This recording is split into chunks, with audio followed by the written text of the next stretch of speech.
Buenas tardes. La Alcaldía de Medellín y la Fundación Taller de Letras Jordi Sierra y Fabra les da la bienvenida a la 9ª Fiesta del Libro y la Cultura. Solicitamos respetuosamente a candidatos a cargo de elección popular, a sus voceros y representantes, abstenerse de hacer propaganda política durante el evento. El tema de este año es leer la vida, una invitación a valorar lo cotidiano, la casa, el barrio, la ciudad. Leemos la vida en esas particularidades que nos definen y que además son los temas que permanecen en las obras de los escritores y amigos que nos visitan durante estos días.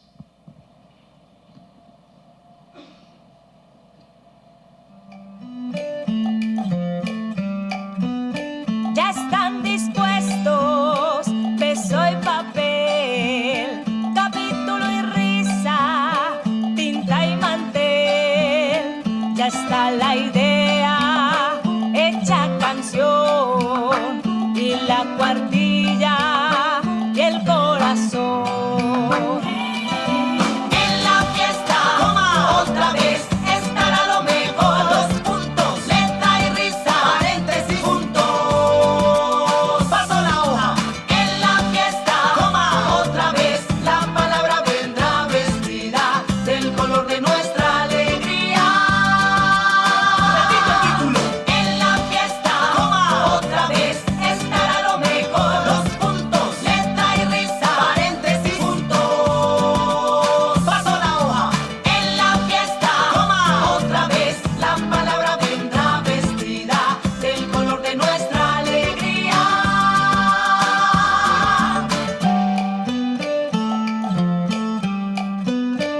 Párrafo aparte, va la ciudad, y la palabra curiosidad, sílaba y verso, dicen que sí, la hoja en blanco es para ti,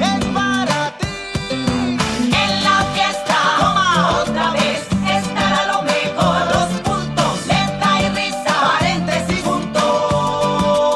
Paso la hoja. En la fiesta, otra vez, la palabra vendrá vestida del color de nuestra alegría.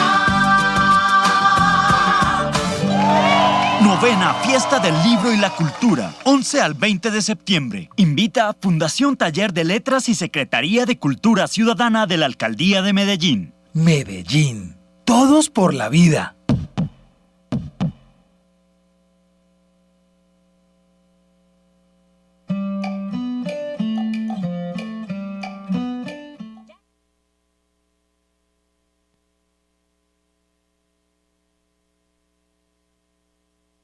A continuación, hace parte de la franja Charlas de la Tarde, un espacio que hemos diseñado para conversar sobre cine, política, periodismo, ciencia, fútbol, literatura, arte y poesía. En esta oportunidad tenemos la charla La voz de los que callan, una frase de Nell Leishon que representa su arte poética, ser la voz de los que callan. La conversación de los dos autores gira alrededor del tema de los personajes y de sus obras. Nell Leishon, de Inglaterra, conversa con Tim Keppel, de Estados Unidos. Nell Leishon, Glastonbury, Inglaterra, 1961. Permito que los personajes se apoderen de mí. Sigo su rastro porque nunca tengo un plan. Novelista y dramaturga. Ha escrito obras como The Farm, finalista al premio Meyer Whitworth 2003.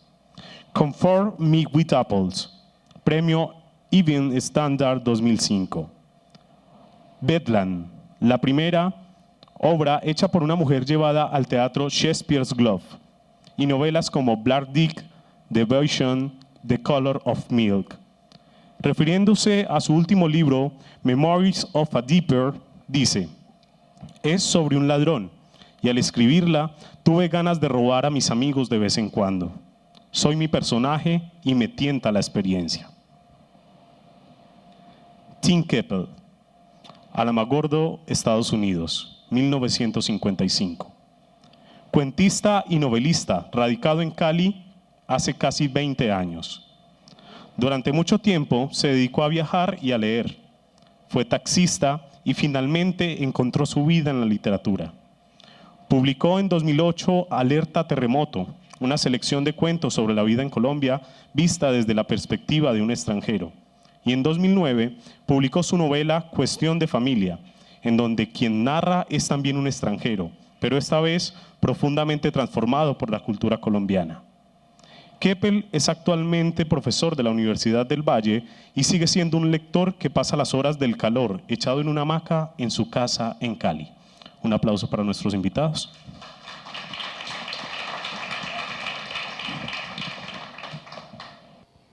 Now everyone knows how old we are.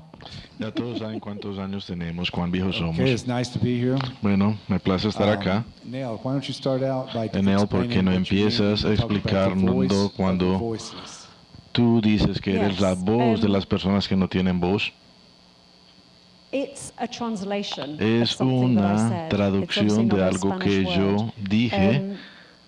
The word voice, La I think, is the la same palabra in voz, Spanish. creo que But es I've lo been thinking mismo en about the español, verb pero callar, creo que el and verbo whether it callar, la means manera que hicieron la somebody traducción de is mi libro, silenced, or whether me they've pregunto chosen si esto to be significa silenced. que alguien So es if we take the word simplemente voice está first, callado o because I think simplemente the lo word voice callan. is the same. Entonces prefiero utilizar la palabra voz mejor. Quiero hablar acerca de lo que yo quiero decir acerca de la palabra voz.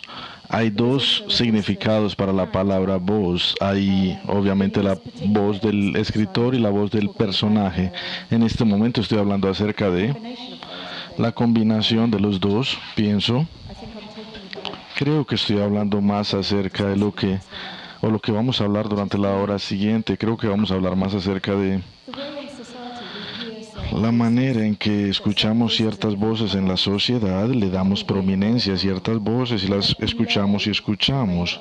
Y por debajo del radar hay otra manera de hablar, otra manera de ser, otras historias, otras voces completamente distintas. Y estas son las voces. Si queremos que todo el mundo esté incluido en la sociedad, tenemos que escuchar estas voces que están por debajo del radar. Así que hablemos acerca de lo que tú y yo pensamos que significa la palabra voz. Bueno, entonces tú dices que hay dos voces, la voz del narrador y la voz del personaje, ¿cierto? Sí. Hablamos de eso cuando hablamos acerca de la novela. Sí, hay una voz del personaje, hay una voz de una persona real en la sociedad, pero también tenemos la voz de nosotros como escritores. Es un término complicado el término de voz, creo. Sí, creo que una de las responsabilidades de los escritores es sacar al aire las voces de las personas a las cuales nadie escucha. Y esto puede ser personas que no tienen ningún poder en la sociedad. ¿Eso es lo que quieres decir? Sí, lo que tú y yo tenemos en común, yo he leído también tu trabajo. Lo que me encanta es que tú le diste voz a una familia colombiana en el campo y también era una familia que nadie escuchaba, y también tienes una historia excelente acerca de dos mujeres que normalmente no tendrían una voz en la sociedad. Estos son personajes de los cuales no se escribiría normalmente. En tu libro, The Color of Milk, o El color de la leche, hablas de la perspectiva de una chica joven. En mi caso específico, yo escribí en tercera persona. Para mí me parece increíble la manera en que te compenetras con el personaje. ¿Cómo lo haces? Sí, es como incorporarse en el personaje, es lo que debemos de hacer. Si uno es muy importante incluir las diferentes voces marginalizadas. También hay personajes marginalizados acerca de los cuales escribimos y necesitamos meternos dentro de sus cabezas. Si no, sería como mirarlos desde afuera y los juzgaríamos de la misma manera que los juzgan todos. Estamos hablando acerca de personas que constantemente son juzgadas porque no tienen algo, porque no dicen nada, porque no han sido exitosos en un mundo muy motivado por el éxito. Así que no es suficiente mirarlos desde el exterior. Tenemos que ir más allá y tener compasión y entendimiento y de alguna manera meternos dentro de sus cabezas. Sí, eso es una de las cosas que yo, como lector, Sí, cuando yo doy clases también les digo a mis estudiantes que ellos no solamente enriquecen sus propias vidas al leer acerca de otras personas, sino que también es un acto político. Quizás soy una persona muy idealista, pero si las personas pueden leer desde la perspectiva de personas de otras culturas, de otros orígenes étnicos, orientaciones sexuales, etcétera, etcétera, los podrían entender mejor y habría menos conflicto. Quizás soy algo idealista, pero podemos contribuir. Sí, creo que tú lo que dices es verdad. El gran misterio de ser humano es que no sabemos lo que los otros seres humanos piensan y no sabemos cómo piensan.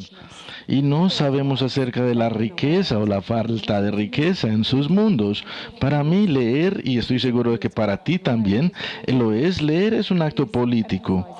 De alguna manera es sentir las perspectivas de otras personas. Lo más extraordinario es que podemos pasar nuestras vidas enteras sin saber lo que piensan las demás personas, pero cuando leemos, esta es la manera más rápida de entender las perspectivas de otras personas. Sí, Harold Bloom dice que leer, Harold Bloom hablando acerca de la soledad, dice que todas las personas están muy distantes y aisladas los unos de los otros, y dice que leer puede ser una manera de construir puentes entre estas soledades y conectarse con las demás personas.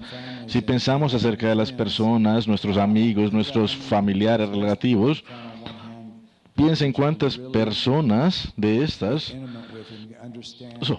son personas con las cuales podemos intimidar, cuyos sentimientos en realidad entendemos. Son muy pocas, las podemos contar en los dedos de la mano, pero cuando uno lee una historia, posiblemente podemos conocer mejor a nuestros vecinos o a nuestros compañeros. Sí, en algo que uno escribe, yo puedo decir más en algo que escribo que oralmente, porque oralmente, bueno, hoy tenemos una hora para este diálogo, tiempo real, tenemos una hora para hablar todo lo que vamos a hablar, pero cuando yo escribo tengo años para decirlo y mientras en los espacios en que digo diferentes cosas, puedo escribir cosas y las puedo cambiar en espacios de periodo muy largo. Sí, también cuando uno escribe, se crean situaciones dramáticas, no son los acontecimientos diarios aburridos de la vida diaria. Uno de los trabajos del escritor es escoger una historia, especialmente en los cuentos, un cuento que ilumina. Quizás es una elección que el personaje tiene que hacer. Es una elección que pueda determinar la trayectoria de sus vidas. Así que muchas veces al leer historias uno conoce más. A menos que uno esté con esa persona en ese momento dramático específico. Bueno, también te quiero preguntar. Tú le das voz a esta chica, como te dije antes, en El color de la leche, pero de nuevo es una chica que en realidad no tenía voz y tampoco puede escribir. Es una chica analfabeta, así que lo llevas un paso más allá. Sí, le di voz. Sí, cuando uno crea un personaje, le da voz al personaje, pero esta chica representa un número grande de chicas. Ella representa para mí a todas las chicas que son inteligentes, que tienen todas estas capacidades y todo este potencial, pero no están en una situación en la cual lo pueden hacer. Una de las cosas que yo hice cuando empecé a escribir el libro The Color of Milk, o El color de la leche, lo que yo estaba haciendo, trabajé con muchas personas marginalizadas. Yo decidí hace muchos años que todo lo que yo enseñara, cualquier cosa que yo enseñara, cualquier tutoría que yo diera, lo iba a hacer con personas marginalizadas.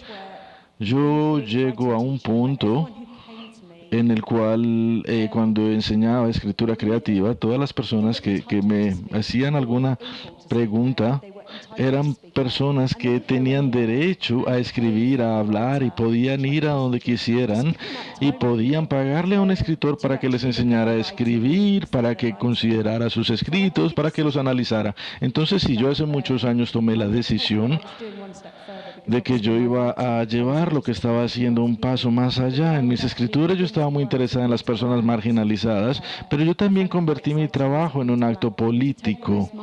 Entonces decidí tomar a las personas más marginalizadas y no solamente escribir acerca de ellas, y creo que tú y yo tenemos esto en común. Yo quería que estas personas marginalizadas escribieran acerca de ellas mismas. Quizás a través de mí yo escribo algunas de sus historias, pero yo quería motivarlas, empoderar a estas personas. No simplemente empoderarlas de sentirse bien acerca de lo que escriben, no, que se comprometieran con la sociedad y que le pidieran a la sociedad que escuchara sus historias y quizás que pensaran distinto. Sí, escuché que trabajaste con una madre que tenía 3 hijas que eran analfabetas y hablaste acerca del efecto devastante que eso tenía en sus vidas, eran analfabetas. ¿Me cuentas más? Sí, yo trabajé con una comunidad gitana en Inglaterra, y gitanos Roma, los mismos que están en Europa y en muchos lugares, y es una sociedad, son grupos muy callados. Mi intención no era escribir acerca de ellos y de hecho nunca he escrito acerca de ellos, pero la familia de mujeres que acabas de mencionar estaba Linda. Linda era la persona, la mujer más extraordinaria, más inteligente que he conocido. Tremenda cuentista, era bastante graciosa, contaba chistes muy bien, estructuraba sus historias demasiado bien y era una persona que era completamente analfabeta y sus 3 hijas eran completamente analfabetas. Vivían en Inglaterra, en Cambridge y tenían una respuesta muy interesante a su analfabetismo.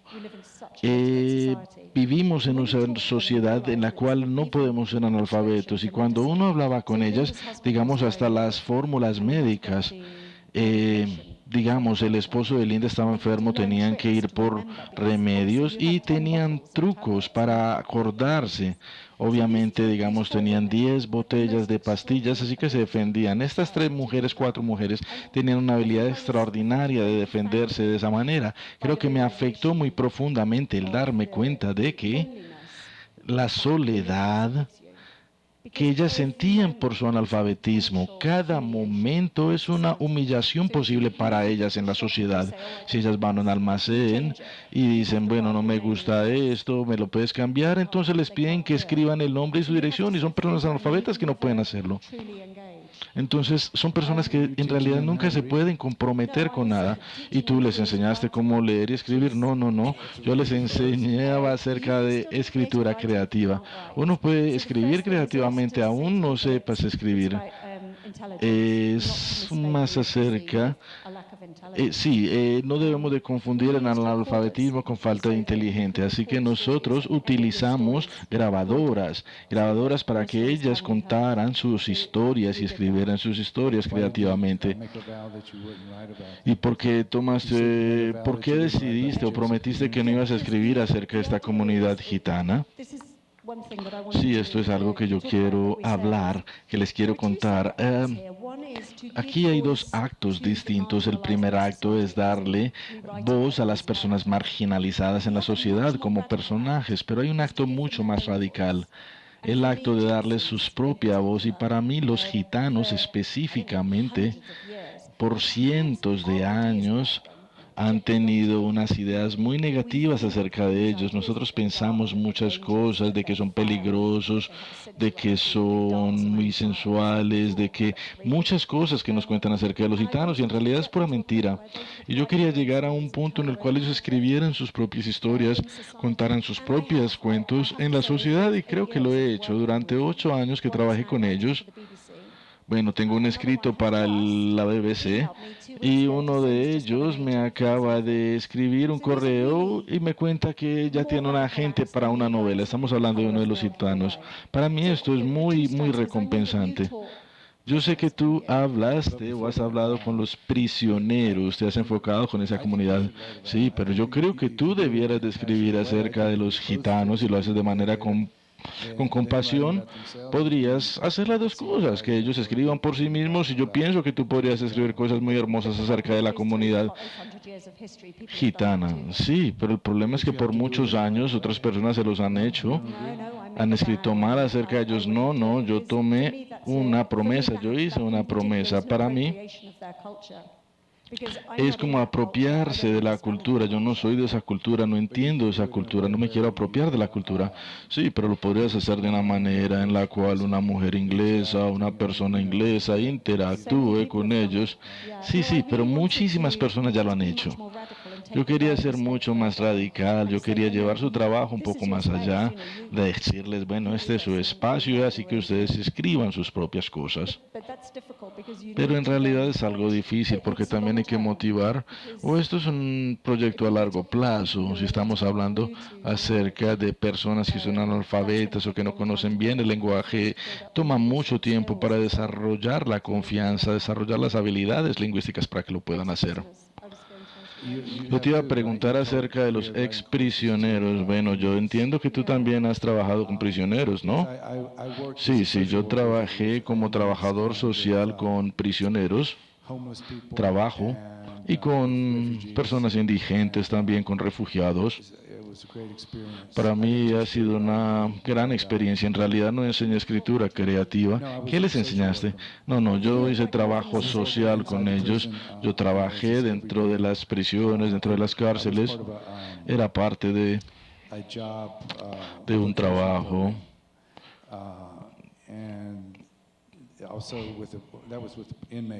Sí, esto fue de nuevo con prisioneros y también trabajé con personas indigentes.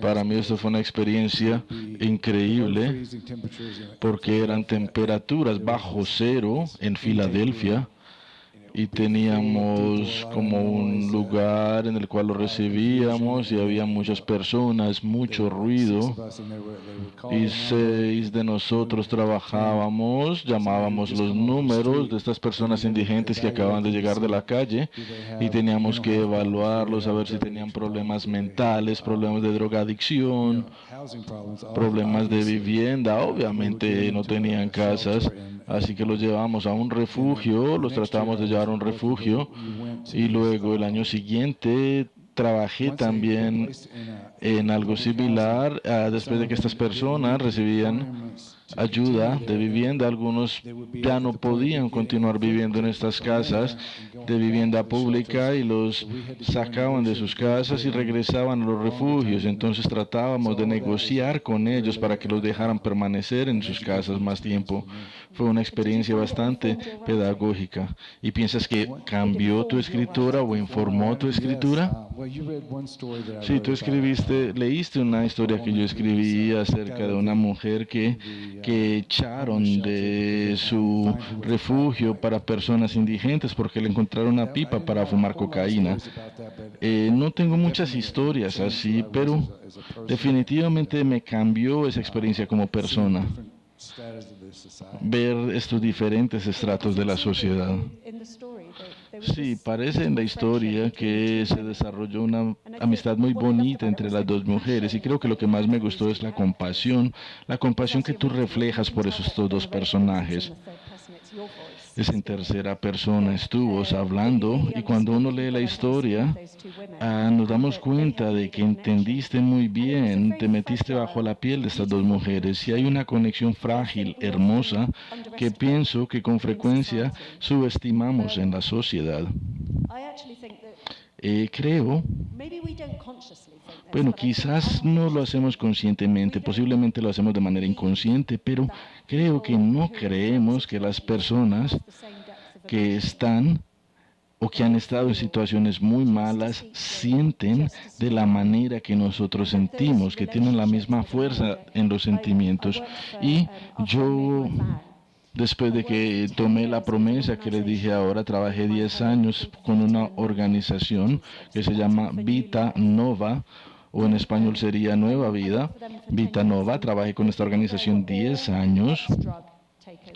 Todas eran personas que eran ex drogadictos o ex alcohólicos en rehabilitación. Y todas las semanas con ellos hacíamos un escrito. Todas las semanas desarrollábamos una escritura, un cuento con ellos y fue algo increíble que hicimos. Como tú acabas de contar, ser trabajador social es algo que yo extraño. Pasar tanto tiempo con gente tan frágil y desarrollar esta admiración por sus sentimientos, por su sensibilidad. Son personas con inteligencias increíbles por cualquier estándar, así que para mí fue como un despertar. Me acuerdo de una conversación muy hermosa con una persona que tuve, una persona que había vivido en las calles por más de 2 años, no sé cómo lo van a traducir en español. Esta persona dormía como en un skip. Skip es como una caneca de basura, un contenedor de basura, y esta persona dormía en un contenedor de basura y lo llamaban skip o contenedor. Y él me contó la historia de vivir en la calle, su historia y la política de vivir en la calle. Él tenía como una banca en la cual pasaba muchísimo tiempo y era como su mundo. También me contó de una mujer que se convirtió en su novia y tenían una relación hermosa. Una relación que incluye todo lo que nosotros tenemos, y creo, pues todo el día lo pasaban en esta banca y dormían en la calle, pero pensar acerca de la moralidad y de su mundo que se veía pequeño, y de nuevo era una banca y eso era su mundo. Es como Beckett. Y descubrí a través de ellos que nunca debemos de juzgar a nadie. Y de alguna manera este es nuestro trabajo, lograr que estas voces se escuchen. Otra experiencia de la cual me acuerdo fue que una mujer que vino al centro para personas... llegó una mujer de repente al centro, su novio le había pegado muy duro y era una mujer que era ciega. Entonces yo dije, bueno, te voy a poner en un refugio, pero no puedes llamar a tu novio. Ella me juró que no iba a llamar a su novio y al día siguiente miré y ya había llamado a su novio, quien vino a recogerla, y fue una historia que me partió el corazón. Sí, ese tipo de relaciones codependientes, la psicología es bastante compleja. Es muy difícil salirse de esas relaciones y pienso que eso viene de la autoestima. Cuando el autoestima está muy baja, uno de manera subconsciente dice, bueno, esto es lo que yo me merezco. Y pienso que con todas las personas que trabajé durante esos 10 años estaban en esa situación. Pensaban que eso era lo que se merecían. Es como un autosabotaje. Se sabotean a sí mismas. Sí, es autodestructivo. Tú también escribiste una novela, Pickpocket, o como un jalador de bolsillos, cosquilleo, y...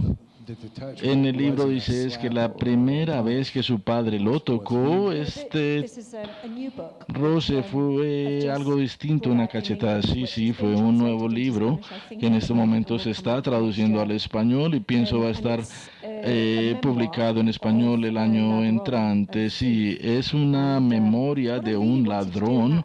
Lo que yo quería hacer en este libro no era continuar con estas dos tendencias que les he mencionado, desarrollar la voz. Entonces, en este libro hacemos dos cosas, un acto radical político, de nuevo, en el cual les decimos a estas personas que ellos pueden educarse y ser parte de la sociedad. Bueno, este libro es basado en una de las personas con las cuales trabajé por 8 años. Quizás una de las personas más inteligentes que he conocido, de alguna manera animal. Era una persona completamente sin educación, no sabía poner un punto, una coma, pero como un animal respondía tan rápido, su entendimiento era tan rápido que era increíble. Yo quería entender cómo podríamos lograr que una persona así, que iba a pasar posiblemente el resto de su vida en la prisión, es un libro de alguna manera redentivo. Yo quería en realidad entender ese mundo. Sí, ese es otro nuevo ejemplo de cómo te metes o creas una voz que es muy distinta a la tuya. Sí, exactamente. Para mí es bastante intrigante. Las dos historias tuyas que yo leí son en tercera persona, así que eres tú como narrador, pero yo creo que tú demuestras mucha compasión en tus cuentos. Pero de hecho eres el narrador y no eres parte de la historia. Yo en mis historias sí soy las personas. Sí, son dos voces muy distintas. Este persona o este ladrón es una persona que habla en jerga. Cuando hace unos minutos estamos hablando acerca de la estratificación de la sociedad británica, lo cual es algo distinto comparado con los Estados Unidos. En los Estados Unidos un 1% de la población es dueño de casi el 90% del país, pero es un problema completamente distinto. Pero tú me enseñaste algo que yo no sabía. Yo tuve un profesor, pero no sé si esto es verdad o no. Y él me dijo que todas las novelas británicas son acerca de una cosa, la clase social, la clase socioeconómica. Yo te hablé acerca del tema antes y tú me contaste que hay una estratificación o como un sistema de castas, pero no tiene que ver con el dinero. Y me hablaste acerca de los muebles. Sí, es acerca del origen social de la familia. Hay muchas familias en Inglaterra que dicen que la reina no es de una familia con mucho linaje.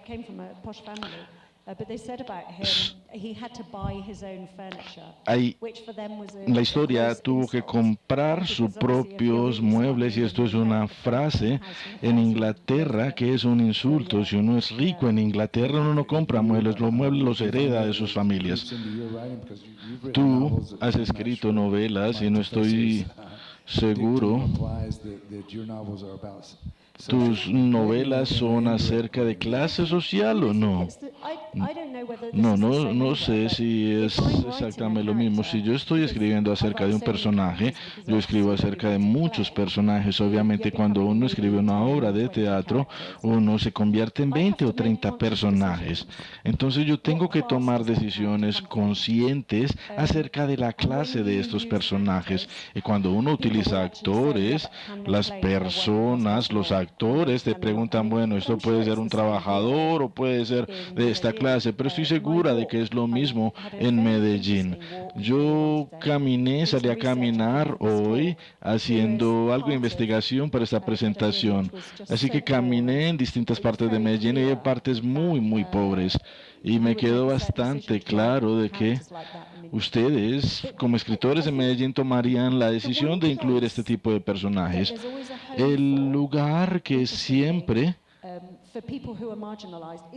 está lleno de esperanza para las personas marginalizadas es las artes. Nos encanta escuchar voces marginalizadas, muchas de las voces que han salido de programas de escritura creativa, muchas novelas. Pues en Inglaterra todas las novelas son personas con relaciones extramaritales. Ya estoy cansada de eso, pero bueno, es como buscar la autenticidad, lo que tenemos que buscar definitivamente. Pero no estoy seguro si me hiciste una pregunta o no. No, mi pregunta es si tú sientes que las personas escriben todos lo mismo y que necesitamos empezar a buscar otras voces, porque en mi experiencia, cuando las personas que han estado calladas empiezan a escribir, todos queremos escuchar lo que quieren decir. Sí, absolutamente. Bueno, quizás me voy a ir por la tangente, pero tú escribes obras radiales, obras para radio. Creo que en los Estados Unidos no son muy comunes. ¿Las tienen en Colombia? ¿Hay obras de radio? Sí, la BBC es una emisora increíble. Tienen radionovelas más o menos todos los días en la BBC, todos los días.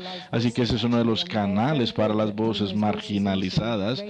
Y somos muy buenos poniendo estas voces en la radio. Se encuentran una voz auténtica, se desarrollan estas radionovelas o radioobras de teatros. Creo que Todas las semanas en la BBC se presentan alrededor de 20 a 30 horas de drama original. Bueno, cuando empezaste, creo que una de tus primeras novelas, llegaste a un punto en el cual te quedaste atascada y empezaste a escribir diálogo, y entiendo, escribiste tu primera radionovela, ¿no? Escribes unos diálogos excelentes y desde muchas voces distintas. ¿Cómo te ha ayudado eso a escribir tus novelas? Bueno, creo que...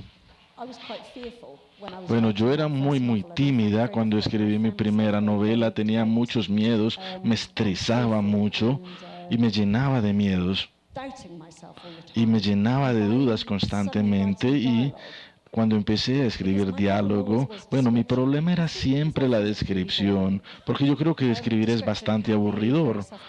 La descripción puede ser muy autoconsciente, puede ser muy larga y hay que escribir mucho, y muchas veces como lector me aburro con la descripción y pienso que siempre he tenido la facilidad de escribir diálogo, pero la descubrí cuando empecé a escribir las radionovelas. Sí, el diálogo debe avanzar la historia, no es simplemente hablar por hablar, el diálogo tiene que tener un propósito dramático y tú lo haces muy bien. Sí, si uno escribe para el teatro, uno aprende eso muy rápido, porque uno está sentada con todos los actores y uno se pregunta, bueno, ¿por qué dijo esa última frase? Y si la frase no tiene sentido, la sacamos. Pero cuando uno escribe en primera persona, especialmente estas dos novelas que son acerca de personas marginalizadas, es como escribir una pieza para teatro, es como un monólogo, ¿no? Pues te estoy preguntando a ti. Sí, lo es. Bueno, siento curiosidad. Cuando tú escribes para la BBC de Londres, el guión ya ha sido, la historia o el guión, algo ha sido creado, no lo crea desde cero. ¿Cuántos episodios? Normalmente son 45 minutos. ¿Cuántos personajes? Dependiendo de la cantidad de personajes que necesites. Normalmente son de 3 a 5 personajes. Dame un ejemplo, por ejemplo, de una personaje de una radionovela. Bueno, yo hice una radionovela, Gloss Hills, acerca de una joven, una chica de 14 años que vivía con su padre, y es como un verano de su despertar, así que uno puede escribir, bueno, poéticamente. Bueno, simplemente les quiero decir que la BBC es increíble. Quieren desmontar la BBC de Londres, les están quitando mucho de su presupuesto, pero no, para nosotros es una entidad increíble, y tienen radionovelas, tienen planes para personas marginalizadas. Esta persona que yo les mencioné anteriormente, gitana, que trabajó conmigo en escritura creativa, terminó trabajando con la BBC.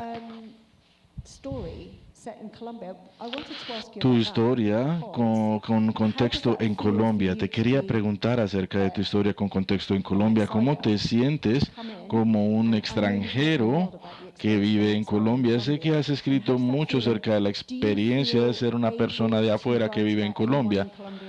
¿Y tú crees que tú puedes escribir acerca de cualquier persona en la sociedad colombiana? Bueno, el libro que tú mencionas, o la historia que mencionas, es acerca de una chica joven que crece en el campo. La mayoría de la información para esa historia me la dio mi esposa.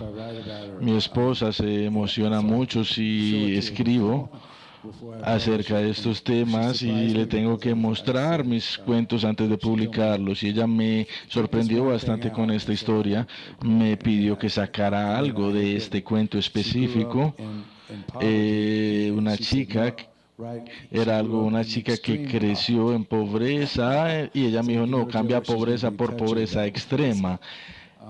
Entonces sí, son temas muy delicados para mi esposa. Muchas veces escribo desde la perspectiva de un gringo que vive en un país extranjero, pero tengo la idea de que todos nosotros somos extranjeros de cierta manera. we don't fit in the society. De alguna we don't manera fit todos nos in sentimos, that hay veces que no vernacular encajamos en la sociedad o que no this encajamos idea en la of vida que escape vivimos.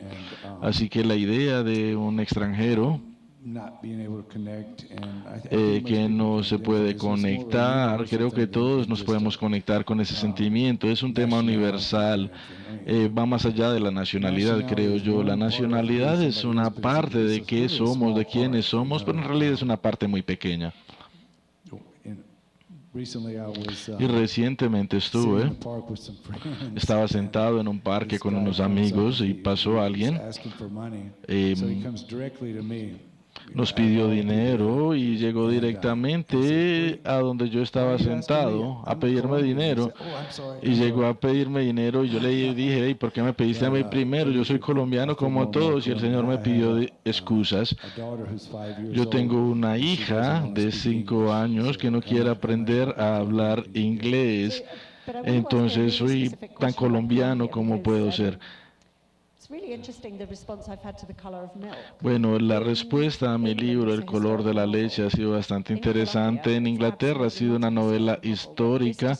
En Colombia definitivamente no es una novela histórica. Es una historia una historia continua. Ayer en una presentación que hice se me aproximó una persona que trabaja con trabajadoras domésticas que están en situación de esclavitud o situaciones similares y ella trata de representar a estas trabajadoras domésticas y en realidad me impactó que existen áreas en la sociedad colombiana que tú puedes explorar. O hay áreas acerca de las cuales tú no puedes explorar, que sientes algo de censura. Bueno, la experiencia del campo, el cuento del campo en realidad no fue mi historia, me dieron la información y escribí la historia. Pero yo no podría escribir una novela entera acerca del campo. Hay una historia que quiero escribir acerca de la madre de esta chica, pero no me ha dado permiso todavía para escribirla. La madre de esta chica era tan pobre y le colaboraba a otra familia que era aún más pobre que ella. En realidad es una situación excelente para escribir una historia. Pienso que la experiencia del campo, y ustedes lo saben mucho mejor que yo, pero a mí lo que me interesó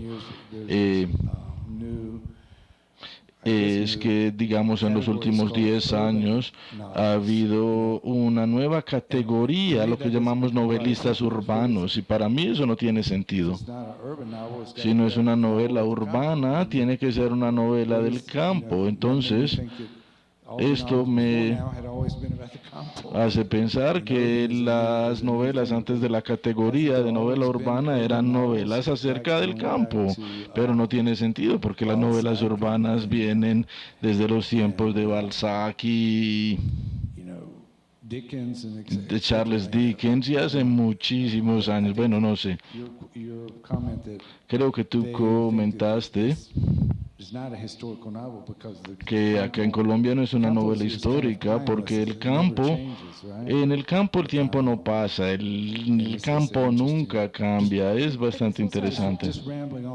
Estoy como hablando sin sentido, pero algo que me he dado cuenta en el campo en los Estados Unidos, existe algo negativo, lo llaman rednecks o montañeros de alguna manera, y ser un redneck o un montañero implica la ignorancia, y la ignorancia implica miedo. Entonces sí, hay como un cierto racismo con las personas del campo, lo cual no he visto acá en Colombia. Pienso que las personas en el campo no son racistas con las personas que no son del campo, no juzgan. Bueno, en realidad no lo entiendo bien, pero me parece interesante. ¿Y te sientes libre de investigar cualquier área de la sociedad colombiana o hay áreas que te darían nervios? Bueno, yo no he hecho algo que hacía en Filadelfia, entrar a las cárceles o trabajar con las comunidades indigentes. Pienso que sería una buena experiencia, es algo que no he hecho. Bueno, se me ocurrió una idea muy buena. Hace alrededor de 2 meses decidí que en vez de hacer un libro,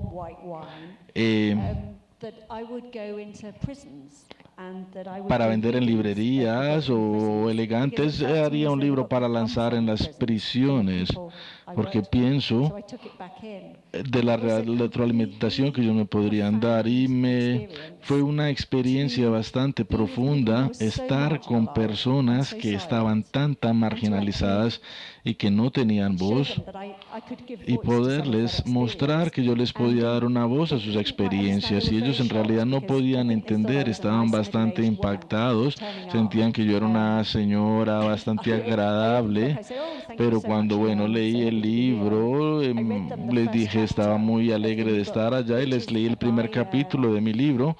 El primer capítulo es una persona que entra a un bar en Londres y tiene un abrigo así de esta manera, deja caer el abrigo, levanta el abrigo con la cartera que está en el piso, saca el dinero, saca una bolsa de cocaína que se encuentra, sale del baño, y cuando sale del baño en el bar la señora está llorando porque le robaron la cartera, y él le ayuda a encontrar la cartera, a buscar la cartera, y él le dice, vea, la gente es muy mala, hay muchos ladrones, para que te sientas mejor te voy a comprar un trago, y entonces con la plata que le acaba de robar le compra un trago. Entonces sí, es este tema completo de leer el lenguaje corporal y de entender, y es bastante interesante. Al final hay un silencio y una pregunta, ¿cómo sabes que así se siente? Al terminar de leer mi capítulo me preguntaron, bueno, ¿ustedes cómo saben que yo me siento así? Y algunas personas piensan que el cosquilleo es como una forma de arte, y de alguna manera en la historia, bueno, me apasiona tanto, es como sacar esa inteligencia a experiencias distintas, experiencias que no son normales. La voz normal normalmente es una persona blanca educada de la clase media, pero la educación formal para mí algunas veces cierra muchas ideas. De nuevo, he hecho estos talleres por más de 10 años con personas marginalizadas que viven en la calle, que tienen SIDA. Y estos 10 años de talleres han sido mucho más interesantes que la enseñanza que yo hice en programas de maestría de escritura creativa. Y no solo eso, estas personas o la retroalimentación que ellos me daban era muchísimo mejor, porque son personas que son auténticas. Yo les leía algo y ellos me decían, eso es pura paja, eso es pura mentira, eso es simplemente una estupidez. Nadie haría o diría eso, y obviamente las personas cambiarían sus escritos basados en ese tipo de retroalimentación. Bueno, podemos continuar utilizando la palabra marginalizado, pero mi héroe, o el Chekhov, es mi héroe. Chekhov fue una de las personas que primero hizo eso, que escribía acerca de los campesinos, personas que acerca de las cuales nunca habían escrito, y lo hizo de una manera increíble, con mucha empatía. Al leer acerca de la vida de Chekhov, él colaboró también con Stanislavski, y me parece interesante que los dos maestros, estos dos maestros, el maestro del cuento y el maestro del teatro, colaboraron, y Stanislavski, bueno, Chekhov era un maestro al adentrarse en estos personajes, y el método de Stanislavski era prácticamente eso, en vez de escribir desde la parte externa, desde el exterior, tocar algo dentro de nosotros mismos que corresponde al personaje, de alguna manera sacarlo de nosotros mismos. Sí, yo pienso que nosotros somos seres múltiples. La idea es encontrar estos diferentes seres dentro de nosotros. Para mí me pareció bastante interesante este libro acerca de el ladrón, y hace algunos días estaba hablando con mi hijo acerca del tema. Mi hijo tiene esta capacidad de adentrarse dentro de las personas. Pienso que cuando uno escribe, uno como que se adentra de las personas y da autenticidad a la primera voz. Sí, sí, me hace pensar también, sí, los escritores deben de ser personas morales, porque en realidad es mucho mejor, es una ventaja trabajar con personas inmorales. Sí, lo que tú haces y lo que piensas son radicalmente distintos. Pienso que si las personas en realidad supieran lo que yo pienso, estarían bastante sorprendidas, pero las elecciones morales son completamente distintas. Quiero regresar acerca de lo que nosotros escribimos acerca de personajes que no tienen voz y además de darle voz a personas que están marginalizadas. ¿Cómo lo hacemos como escritores? ¿Cómo lo podemos hacer? Es una pregunta que te quiero hacer y en algunos minutos estamos dispuestos a preguntas del público, lo que nos quieran preguntar. Bueno, algo que me impactó bastante fue el nivel de frustración y el deseo que tienen de ser escuchados las personas en la cárcel. Yo cuando entré les dije, bueno, yo quiero estar acá, yo decidí venir a visitarlos, no soy una educadora, quiero hablar con ustedes. Y estos prisioneros querían que los escucháramos, querían que los escuchara. Y una de las personas que me habló me dijo, bueno, yo estuve en muchas pandillas, yo vendía drogas, era una persona horrible, pero empecé a escribir y quiero escribir. Y esto es una persona que necesita alguien que le ayude a escribir y yo quiero promover una campaña para que los escritores entren a estos contextos, para que los escritores trabajen con personas marginalizadas, para darles confianza, para darles autoestima. Pienso que es una manera de educar a las personas y de una manera no tienen que ir a la universidad. Lo único que nosotros hacemos es estructurar ideas, eso es lo que es escribir. Sí, esto también los empodera, los ayuda a entenderse a sí mismos, a expresarse a sí mismos y luego las personas que los leen pueden ver más allá del estereotipo, pueden ver lo que está dentro de los corazones de estos prisioneros. Un Pepe Zuleta, un amigo mío, trabaja en las cárceles acá, enseña la escritura creativa en las cárceles acá. Y es una experiencia bastante recompensante. Bueno, si tenemos preguntas de la audiencia, sería fantástico. Si alguien quiere preguntar algo, bienvenidos. Bueno, veo una mano por allá en la parte de atrás. Vamos a llevar el micrófono para que hagan las preguntas.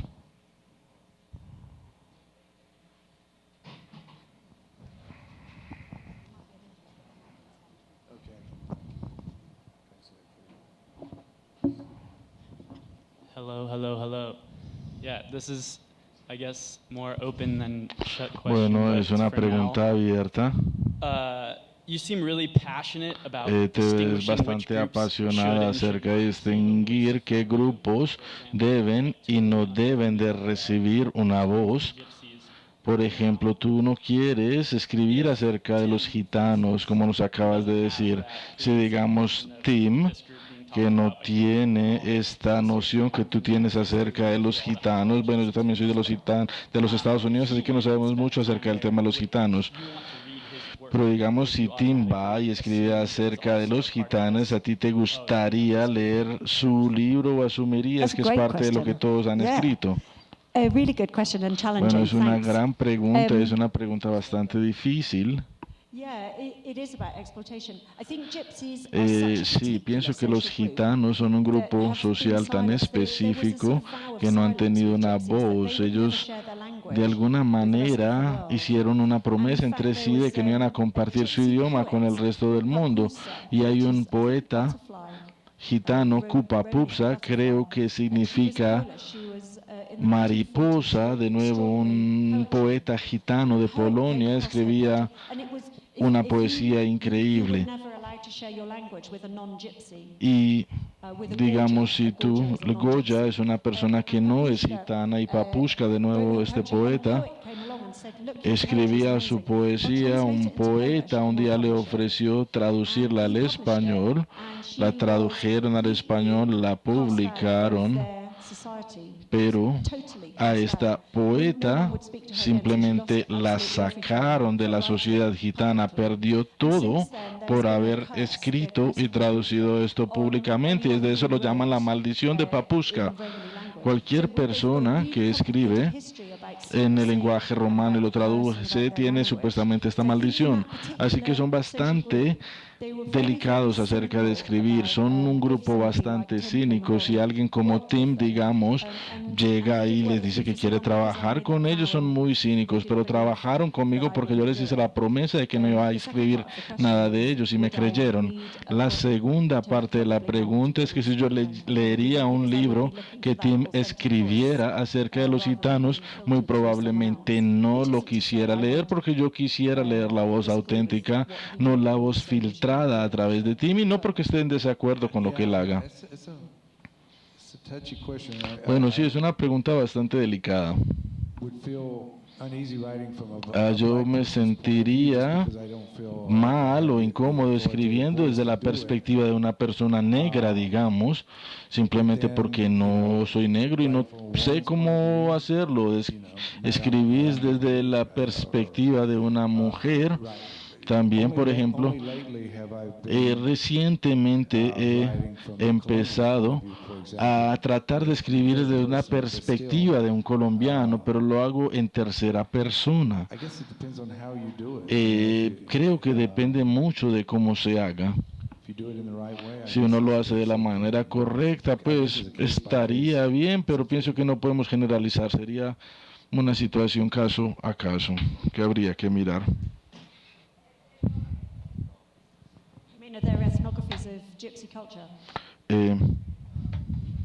Qué pena, no escucho. Que si leería etnografías de personas gitanas, la respuesta es sí, me encanta leerlas. Bueno, las que están bien escritas.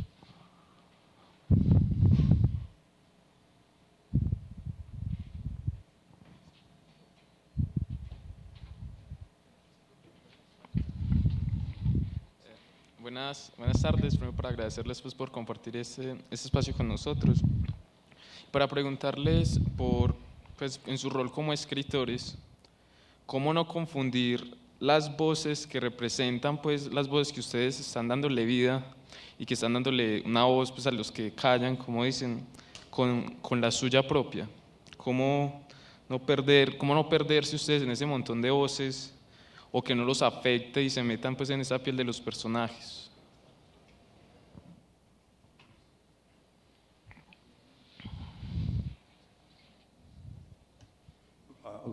La pregunta es cómo no confundir la voz del escritor con las voces de los personajes. Sí, más o menos. Y si no los afecta mucho, entonces meterse tanto en la piel de los personajes cuando les están dando voz. No como escritor, pero como persona después y queda afectado, algo así. Exacto, sí. Okay. He's asking if you write about the voice of cuando escribes desde la voz, digamos, de un ladrón o de un niño joven, la pregunta es que si después eso te afecta como persona, pienso que sería como ser un actor con un papel difícil. Sí, definitivamente. Cuando escribí Mary y el color de la leche, me afectó bastante lo que ocurrió al final.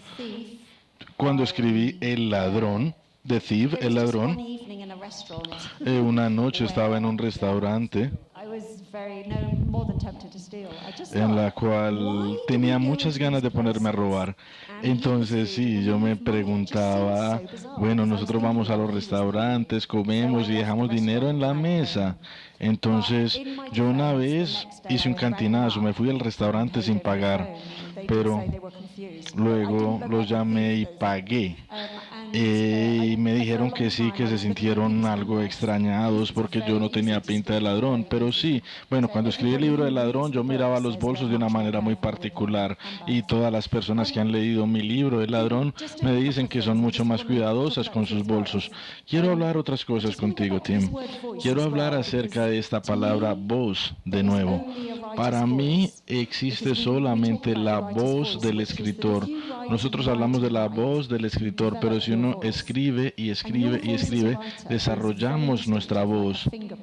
Y las voces son muy particulares, son como nuestras huellas digitales. Y yo creo que algunas veces estas voces pueden incluir la capacidad de adentrarse en las cabezas de otras personas. Así que parte de lo que yo hago es sentir o pensar que siento como otras personas. Me gusta escaparme y ser otras personas. Eso me hace pensar acerca de John Updike. Tenía un talento muy específico. Era un hombre bastante inteligente, bastante brillante, un hombre bastante académico e intelectual, pero normalmente él decía que él prefería trabajar con personajes de la clase trabajadora, pero este escritor expresa lo que ellos sienten mejor de lo que ellos lo podrían hacer.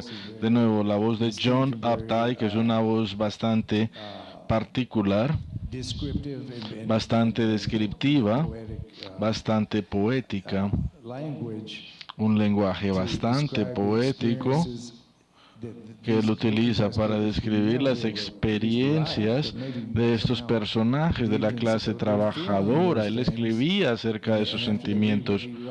Y después de que estas personas de la clase trabajadora leían lo que él escribía, le confirmaban que eso era lo que ellos sentían, pero que ellos no eran capaces de escribirlo. Y yo siempre pienso que John Updike siempre va a ser John Updike, sin importar el personaje que esté escribiendo. Hay muchos personajes que siempre tienen la misma voz. A mí me encanta el reto como de esconderme a mí misma, disfrazarme. Cuando ustedes leen el libro El color de la leche, no hay palabras que me descubran a mí. Recientemente empecé a escribir mis memorias y de repente empecé a escribir desde mi propia voz y es bastante intimidante. Y me parece que la letra I es una letra bastante larga que no da ningún espacio para uno esconderse. Así que I, que traduce yo en inglés, es bastante difícil. Escribir acerca del yo es bastante difícil. ¿Cuánto has escrito de tus memorias? Creo que he escrito 35,000 palabras. Lo que yo hago es escribir hasta que desarrollo un primer borrador. Cuando termino mi primer borrador, empiezo como un arquitecto, empiezo a darle forma. Tú haces el mismo proceso, ¿no? Sí, quizás lo refinamos muchas veces. Sí, es escribir y revisar y revisar y revisar. No sé si aquí tenemos personas que son escritores o que quieren ser escritores, pero lo que tú acabas de decir es un muy buen consejo. No preocuparse acerca de la calidad al principio, pero completar la historia completa, completar el cuento completo, hasta que uno no termine y llegue al final, uno no termina, uno no puede continuar y nos tenemos que permitir cometer errores. Cuando escribimos como otra persona, podemos cometer errores y no importa estos errores, el hecho de revisarlos después. Tenemos otra pregunta. Buenas noches, Nel. Good evening. Aquí en este momento, en este punto de la historia, Is it possible to translate the questions for me? Do you mind? I have to. Thank you.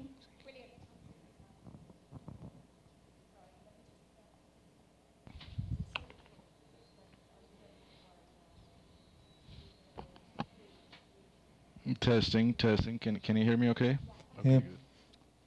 Nel, actualmente en este punto de la historia que estamos viviendo, en todo este proceso de paz, de negociación, el establecimiento está instalándonos unas narrativas capitalizadoras. Capitaliza un discurso global, sí, de Parques del Río.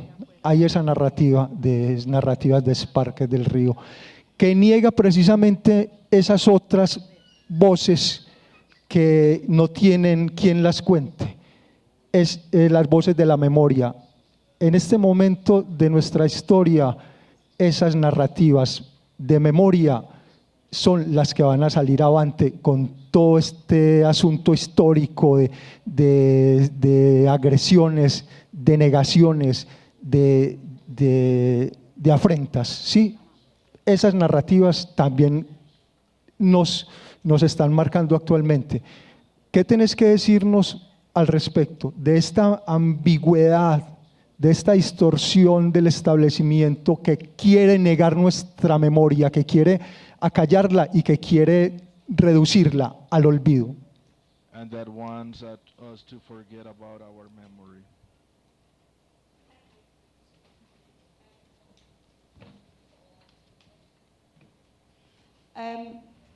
It's a big political question, isn't it? Es When una we are pregunta against the bastante main political política. question, so let's not be specific, let's make it a No big seamos question. When we're tan against the big broad específicos, pero bueno, politics, cuando how do we nosotros then get heard?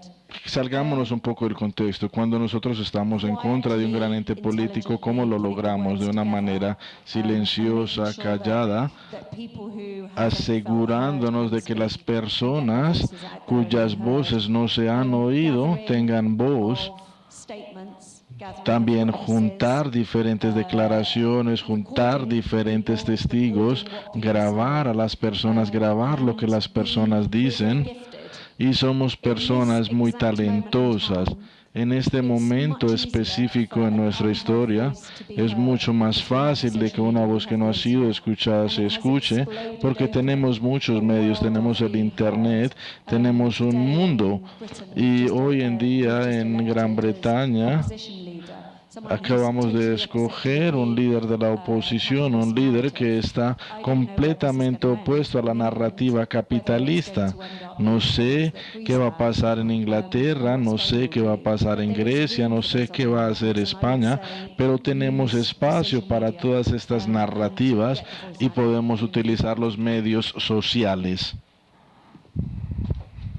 Bueno, agradecemos a nuestros invitados. Les agradecemos a ustedes también la participación